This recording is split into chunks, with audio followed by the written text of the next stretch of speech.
Hey Liz, so I told you I'd send you a video on reconstitution steps and kind of walk you through peptides. So step one, keep organized, label, date everything.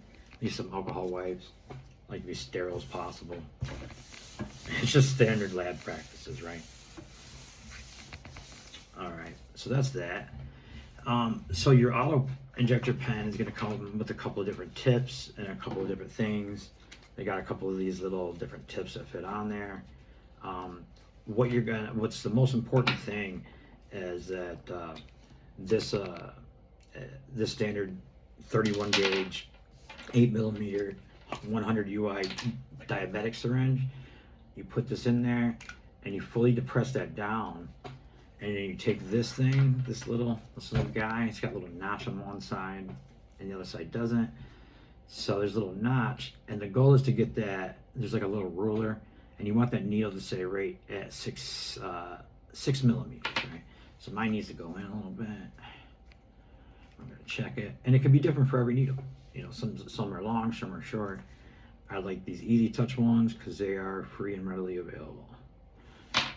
You can probably get yours on insurance. So once I know that I got this at 6 centimeters, say, or 6 millimeters, it looks good. And for me, that's at a setting. It's at the, I don't know if you can see it, but it says A, and it's like it's almost to the B, but that's what it is on this particular one. When you do go to use it, you take it. They're pretty easy. You take this end, you push it in there. You're gonna stick your syringe in there. You screw this together, and it's got a bit of a safety mechanism.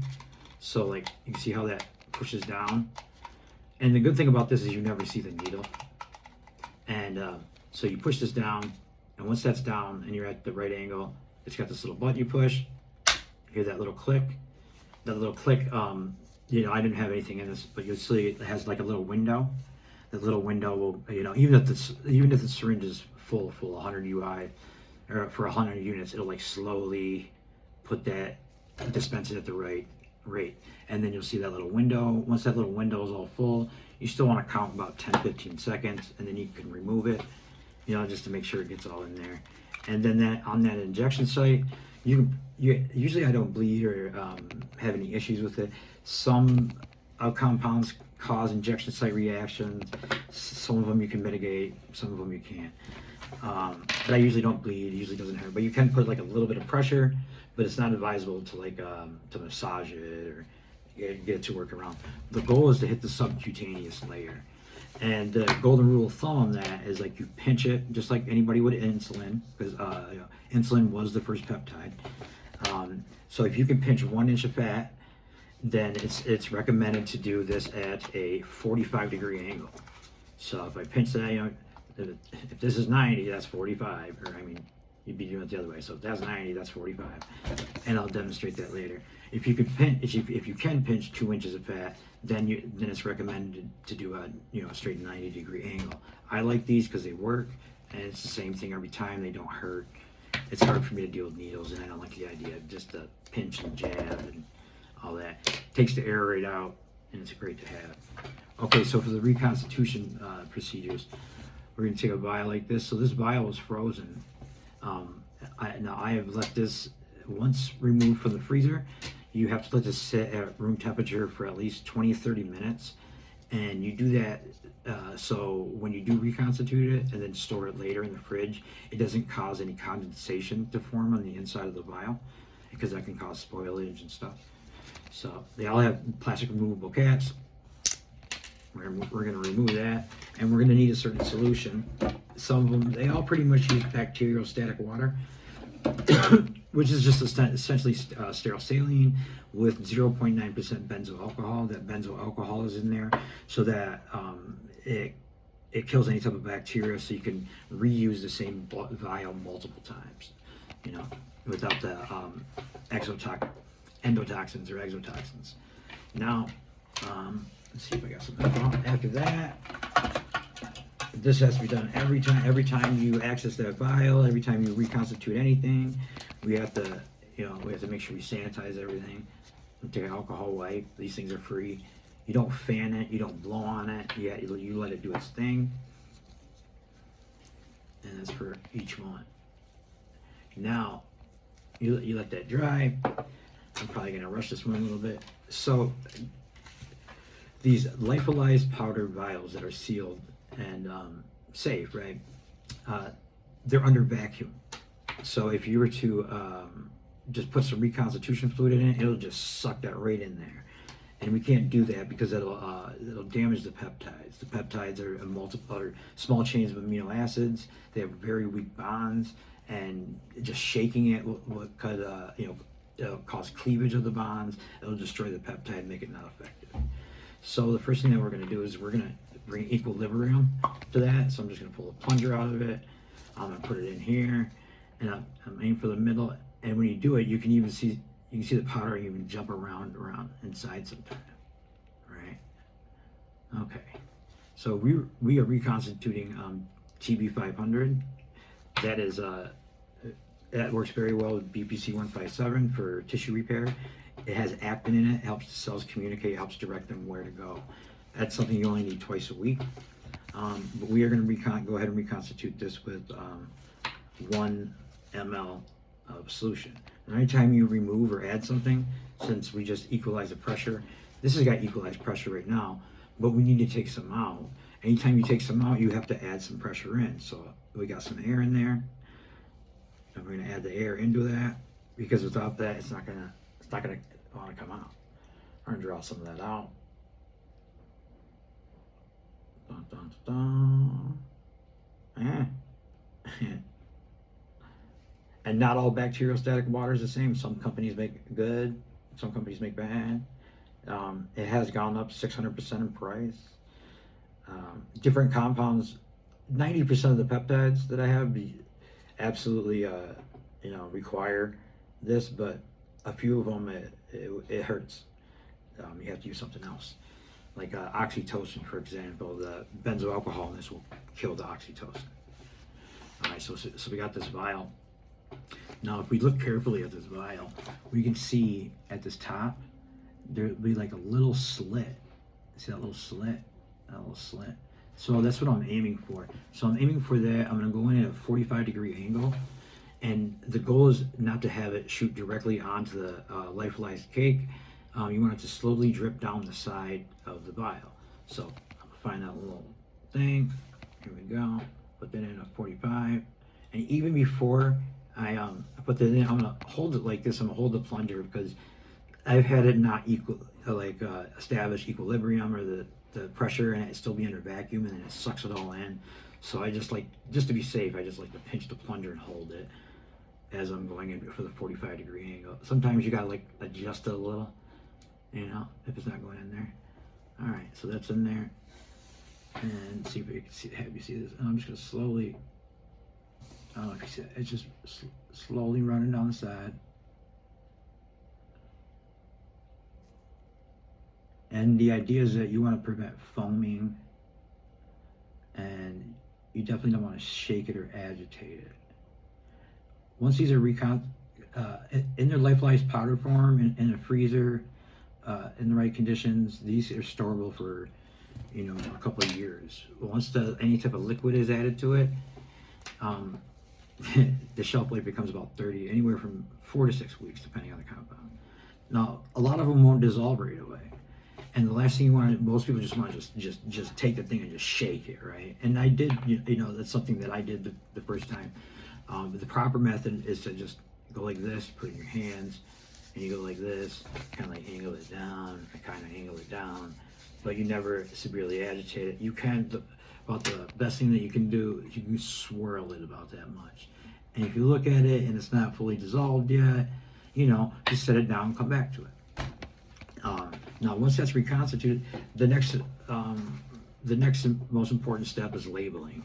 Like I label, date, everything, because tracking is important. I got a little label maker. So what I do is I typically write down the date that it was reconstituted, so then I know, because some of them are last 4 weeks in the fridge. Some of them last 6 weeks. And they're all different per compound, but generally they typically last about 4 weeks, but you're going to use it in that time. On this one, I've actually included the amount of units that I need for the dose. right? And I did that because I can get confused, because since this is a 10 milligram vial, there's 1 milliliter of reconstitute solution in there, so you have to do math. And I even though that I know off the top of my head that to get 2.5 milligrams of this dose is going to take 25 units, because that's 10, it's 100 divided by 10, so that means every 10 units is 1 milligram of that. But I still use a calculator online. It's called Peptide calculator. They have apps, tons of stuff. Yeah, but it looks like this. And all I do is I double check the math, because why not? Why not? It's gonna be safe. So we got that. So I put that on there. All right. Now, think about the pressure that I was talking about. So now this is thoroughly mixed. All right, I don't see any powder anymore. So I need to draw my 2.5 milligram dose of this. This is TB500.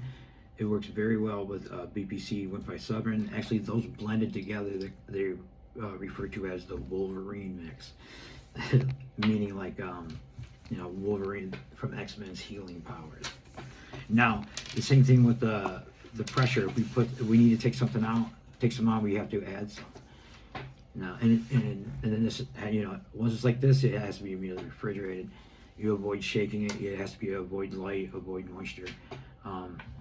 And so, if I was taking this out of the fridge, I would reuse the alcohol wipe again and wait for it to dry.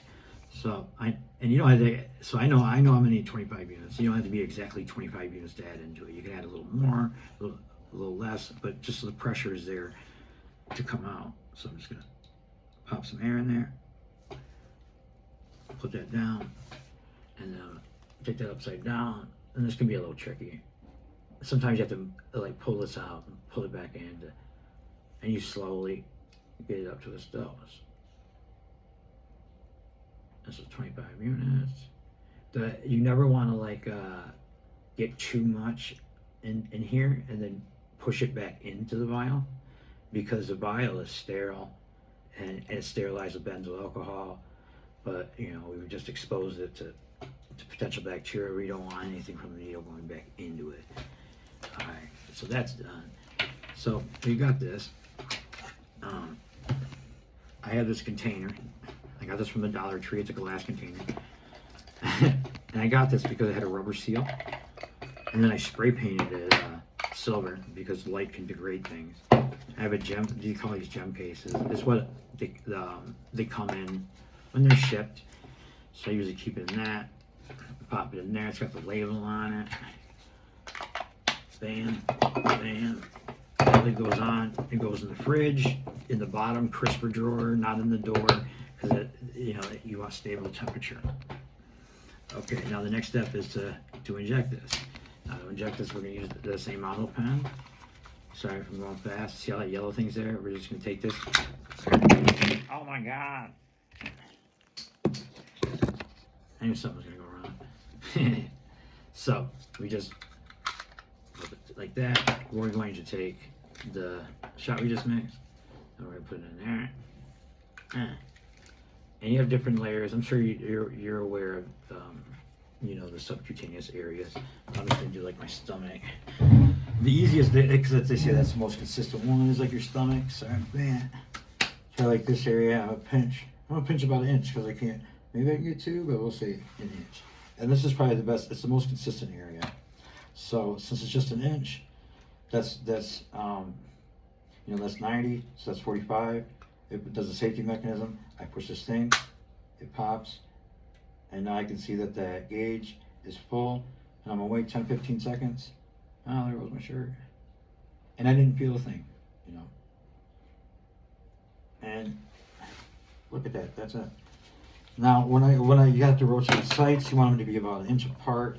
I think of my stomach like a clock face, So I just did that at 7 o'clock or whatever. But I'll do the next one there, next one there, next one there. I also like to do the flanks. And some of these products cause bruising. Some of them cause site reactions. Some of them, everybody's different. This has to be done twice a week. So that's the reconstitution procedure for that. not all reconstitution, not everything can be reconstituted with bacteriostatic water. So that's why in your kit you have, I included PBS, phosphate buffered solution at 7.4 pH, because a lot of these compounds can be highly acidic. Really, they have a pH around 4, and that shit burns going in. And you'll still reconstitute that solution with bacteriostatic water, but whatever dose, I just pull out my dose, and then I take the PBS, and I add to it to try to and mix it up a little bit to try to neutralize that pH, because some of them can burn going in. Let's see what you got here. This is retatrutide.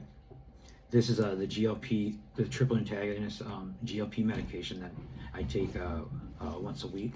I've lost around almost 30 pounds. I haven't had to change my diet. I haven't had to do exercises. So this is just like tirzepatide, except for it affects the glucagon receptor. It's not quite yet approved by the FDA, but it should be by the end of the year. But it does prevent more muscle loss than tirzepatide, because when you lose that much weight, your body has to decide like where to get that energy from, where to scavenge it from, and it's hard to know whether it's going to go towards the things that you don't use. So if you don't use your muscles, it's going to, the energy's got to come from somewhere. So this, I've titrated my way up. I think with tirzepatide, you start at 2.5 for 4 weeks, then 5 milligrams for 4 weeks, da da da da. This one is going to be my 5th week at 8 milligrams. You can go up to 16. 8's fine for me. So I'm going to reconstitute that. And that is the same procedure. So that is the same. You know what? Let me reconstitute this. This is 5-amino-1-MQ. This stuff is great. It is typically taken orally. This does cause slight reactions. It does not feel the best going in. The best way to reconstitute this is to use a combination of, so if we just put the bacteriostatic water in that, it's not going to break that down. That's because this isn't even considered a peptide.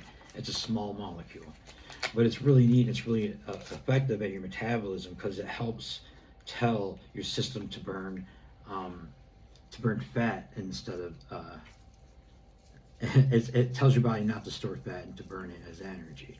And then it also helps to direct your body to it helps direct glucose into your muscles, so that helps preserve it. This mixed with one or two other components, based on my math, without even exercising, that puts my base, like I burn about 1,400 calories a day just by those, having this once a week and taking this once a day. This is acidic, and so we need something acidic to break that down. So we're going to use acetic acid, 0.6%. I'm not going to use a whole lot, and we're going to do our sterile procedures. This video is going on too long. Apologies, but I want to make sure we cover some bases. And every peptide is different. I'm not going to wait for that thing to dry, because whatever. But if you're going to take anything out, we got to add something in. So this whole thing, I don't want to add a whole milliliter to that. I want just enough to like dissolve that. So I'm probably going to put like, let's do 50 units. Well, let's do 50 units. Because this is the acetic acid is obviously acidic, but it will help dissolve those small molecules. And there are some other components, some GH secretagogues that do not fully dissolve. Some of them are hydrophobic, so you do need a little bit of acetic acid. Oxytocin's a little hydrophobic, but you only need like a couple drops of it to dissolve. Oh, I forgot to equalize the pressure out on this one. So as a demonstration, we'll show you what happens. Since it's just in a peptide, it's a small molecule, it's not going to break it down, but we'll just show you what happens when we don't bring equilibrium to it. So I'm still going to do that same look for the notch, 45-degree angle, and watch what happens. And we're going to aim for the side of the vial.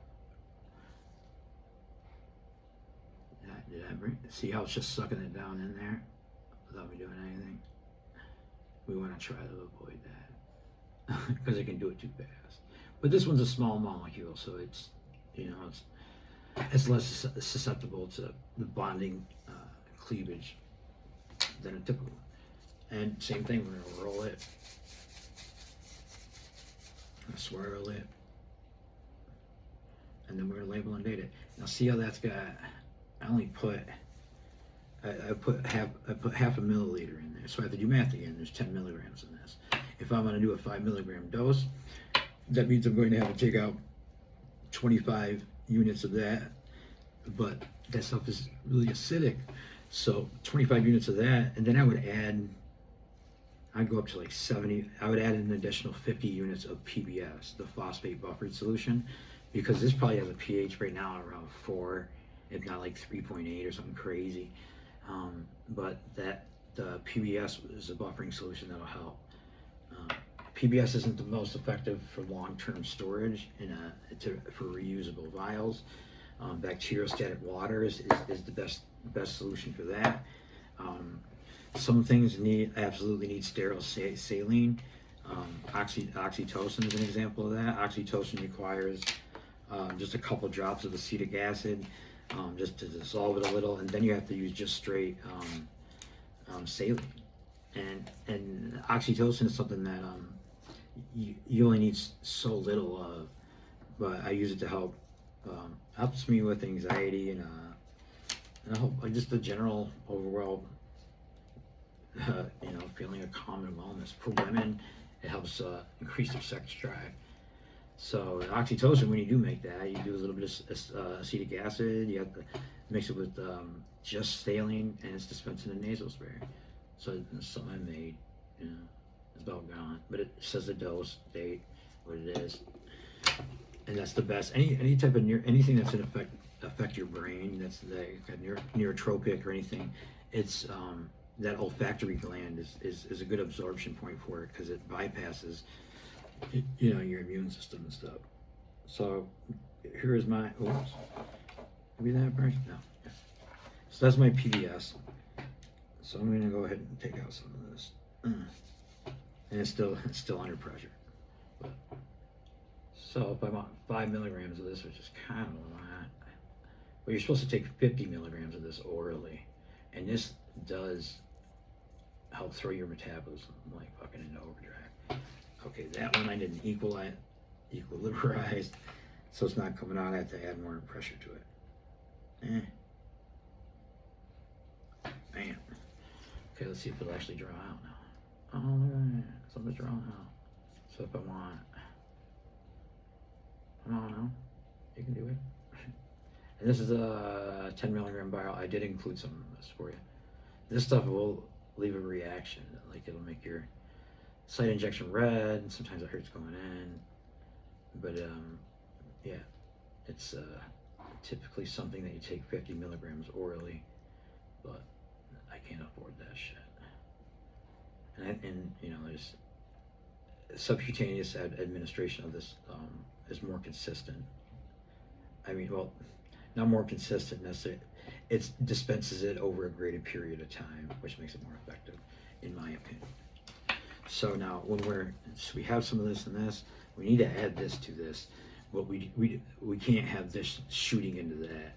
So what we need is a little bit of bubble. We just need a little bit of room.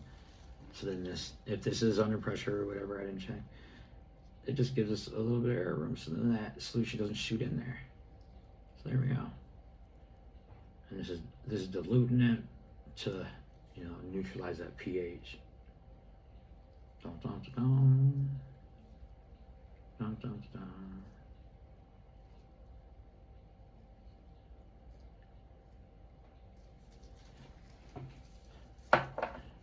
Alright, see, I was looking at quite mixed. I like the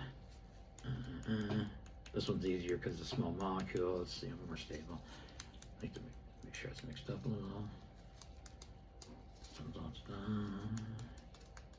This one, honestly, I like to, since it does give you a little bit of a site reaction, I like to do this one like right on the top of my butt, because I just find, or on my thigh, so then, because it can cause redness, not anything serious, and it's not that crazy for to have a bubble in there or anything.